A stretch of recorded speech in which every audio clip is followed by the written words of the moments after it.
Sang-ayon ka ba sa premarital sex o ang pakikipagtalik na hindi pa kasama? Sa akin po, sa side ko, kasi sa generation ngayon, iba na yung dati na talaga kapag marriage, napakasipit. Kaso nga ngayon, pwede na yan gawa ng isang kasi hindi mo stage na yun. Tawag dito. Doon mo pala makikilala yung isang tao. Pero kasi yung magkakasal lang nila bukas, walay na. Ganun. At least, yung kapag nagsama na kayo, nagkaroon na ng ano, kilala mo siya.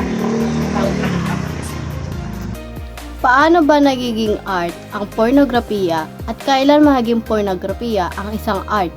Ang singing ay nagiging pornografiya ay kung ito ay ginagamit sa kanilang sexual na pananais.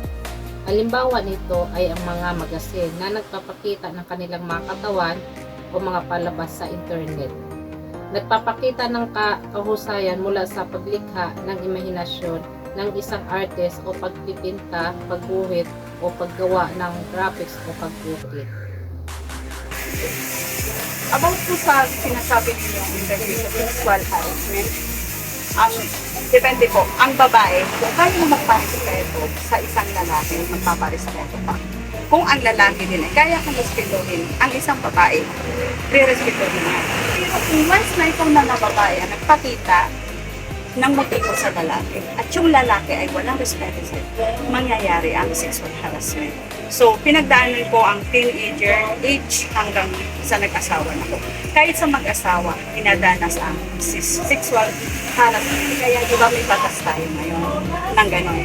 So, ang mapapayo ko lang sa mga kabataan, both side, babae man o lalaki ka, respeto, iwas bisyo, number 1. Bisyo ng droga. Once na may droga at inom, doon na mangyayari ang sexual harassment na pinapagawa. Ang pagbibenta ng sarili, laganap na, mapahirap o mayaman man. Ito ba ay may tutulong ng isang profesyon? Hindi, kasi para sa akin, hindi naman lahat ng nagbebenta ng katawan ay gusto yun. Yung iba, kapit lang sa paterin. Kumbaga no choice sila para kaya nila nagagawa yun. Kasi sa panahon ngayon, ayun na lang yung madaling paraan para magkaroon ng pera. Natutunan ko na hindi dapat gawin ng mga tao ang pagbebenta ng sarili upang makahanap ng pera at hindi solusyon ang pagbebenta ng sarili para lang kumita ng pera o makahanap ng pera. Mali ang pagbebenta ng sarili dahil kawalan na rin ito ng respeto sa sarili natin at makasalanan din ito sa Panginoon. Ang aking natutunan sa naitalakay namin ay isang seryosong issue na maaaring magdulot ng matinding epekto sa physical, emotional, at mental na kalusugan ng isang tao. Para sa akin, ang mga issue na ito ay kailangan ng masusing pananaw at sensitibong pananaw. Ang edukasyon naman tungkol dito at ang kanilang mga epekto ay kailangan mas mapalaganap upang maging aware ang mga tao sa paligid nila at kung ano ang dapat nilang gawin once na ma-encounter nila ito. Bilang isang grade 10 student, natutunan ko na ang sex ay sagrado at ginagawa lang ito kapag kayo ay nabasbasan na ng simbahan. Kaya kung ako na ay mag-aasawa, kami muna ay magpapakasal upang maprotektahan ang karapatan at dignidad ng bawat isa. Natutunan ko na ang bawat issue tulad ng premarital sex, pornografiya, pang-abusong sexual, at pagbebenta ng sarili ay may malalim na epekto sa buhay ng bawat isa.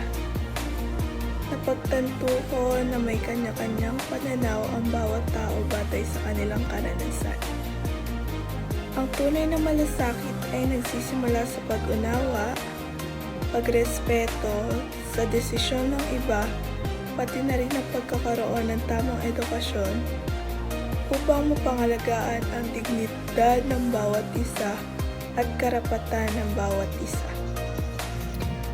Laging tandaan na mga isyong sexual na ito ay nangyayari sa mga iba't ibang panig ng mundo.